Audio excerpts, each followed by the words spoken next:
You laugh differently around your close friends, not because the joke is funnier, but because somewhere in the back of your mind, you're adjusting yourself without noticing. You speak in a slightly safer tone. You avoid certain opinions.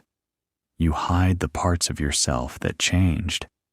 And the strange part is, these are the people who know you best. So why do you feel the least real around them?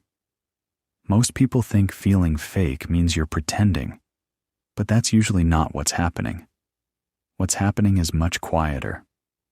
You learned an old version of yourself inside certain relationships, and now your brain keeps trying to preserve it, even when you've already outgrown it. That's why sometimes you leave a hangout feeling strangely exhausted, not because you dislike your friends, but because your nervous system spent hours maintaining a personality that no longer fits naturally.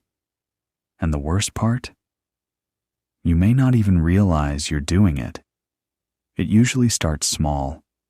You discover new interests, but avoid mentioning them around certain people. You become emotionally calmer, but around old friends, you suddenly act more chaotic again. Maybe you used to be the funny one, or the quiet one, or the emotionally available therapist friend, and without consciously deciding to, you keep performing that role. Psychology calls this identity consistency.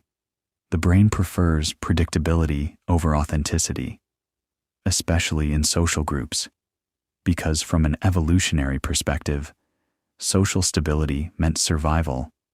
If people understood who you were, you stayed accepted. If you changed too much, you risked exclusion.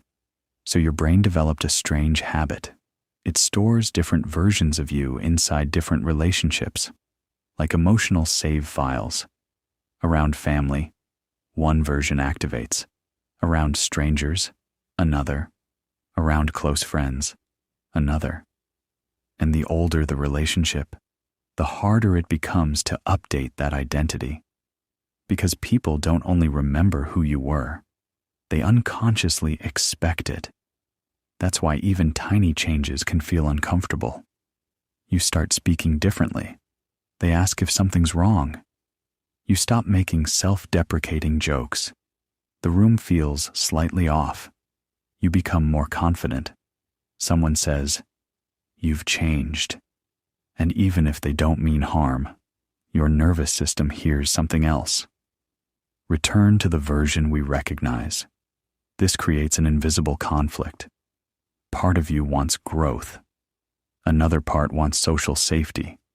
And when those two collide, people often choose familiarity without realizing it. Not because they're weak, because the brain treats belonging like a biological need. Studies in social neuroscience show that rejection activates many of the same brain regions as physical pain. Your brain literally experiences social disconnection as danger. So when you feel fake around close friends, your nervous system may simply be trying to avoid emotional risk, especially if, earlier in life, love felt connected to performance. Maybe you were liked more when you were easygoing, less emotional, more entertaining, less honest. Over time, your brain learns a rule. Certain versions of me are safer than others. And eventually, you stop noticing the performance. It starts feeling automatic.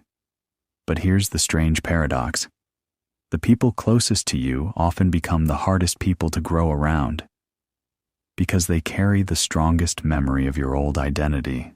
Strangers don't expect consistency from you. They meet your current self. But old friends meet your history first. That's why some people feel more authentic talking to someone they met 3 months ago than someone they've known for 10 years.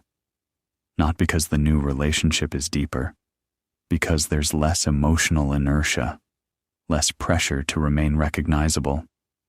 This is also why you may rehearse conversations before seeing certain friends, or feel relief after leaving them, or suddenly become more immature around specific people. Your brain is context dependent. Different environments activate different neural pathways. A simple mental model for this is the theater stage. Imagine your personality isn't one fixed self. It's a stage with different lighting setups. Different people trigger different scripts, different emotional reflexes, different survival strategies, and close relationships often keep old stages permanently installed, even after you've emotionally moved on. The problem is not that you're fake. The problem is that your brain values continuity. It wants social interactions to feel predictable, so it quietly pulls you backward into familiar emotional patterns, even if those patterns no longer reflect who you are becoming. But this pattern can change, not through rebellion, not through cutting everyone off, and not through forcing authenticity in dramatic ways. The brain changes through repeated safe experiences. That's the important part. Safe experiences. Because authenticity without safety often feels terrifying to the nervous system. So instead of asking, how do I become completely myself overnight? A better question is, how do I slowly teach my brain that the updated version of me is still acceptable? That changes everything. The first step is noticing where your personality shifts automatically, not judging it, just observing it. Behavioral psychology shows that awareness interrupts automatic patterns. You cannot change a script you don't notice running. So start paying attention after social interactions. Ask yourself, what version of me showed up? Maybe around one friend you become overly agreeable. Around another, emotionally numb. Around another, constantly funny. The goal isn't to shame those versions. They once protected you. But your brain needs evidence that newer behaviors are safe too. The second step is introducing small inconsistencies, not dramatic transformations, small ones, because the nervous system adapts gradually. Maybe you admit you're tired instead of pretending to be energetic. Maybe you share a real opinion instead of mirroring everyone else. Maybe you stop laughing at jokes you don't actually find funny. Tiny moments, but psychologically, these moments matter, because every time authenticity does not lead to rejection, the brain updates its prediction system. Neuroscience calls this prediction error. Your brain expects danger. Danger doesn't happen. The system slowly recalibrates. The third step is tolerating the discomfort that follows. This part is important, because many people mistake discomfort for failure. But discomfort is often just identity friction, your nervous system reacting to unfamiliar behavior, not wrong behavior. Think about physical therapy after an injury. Unused muscles feel weak at first. Authenticity works similarly. If you spent years performing certain roles, being genuine will initially feel unnatural. Not because it's fake, because it's under-practiced. Visual, close-up of hands relaxing slowly. The fourth step is allowing relationships to update naturally. A lot of people secretly panic when friendships change shape. But healthy relationships are supposed to evolve. Some friends will adapt to your growth. Some may resist it.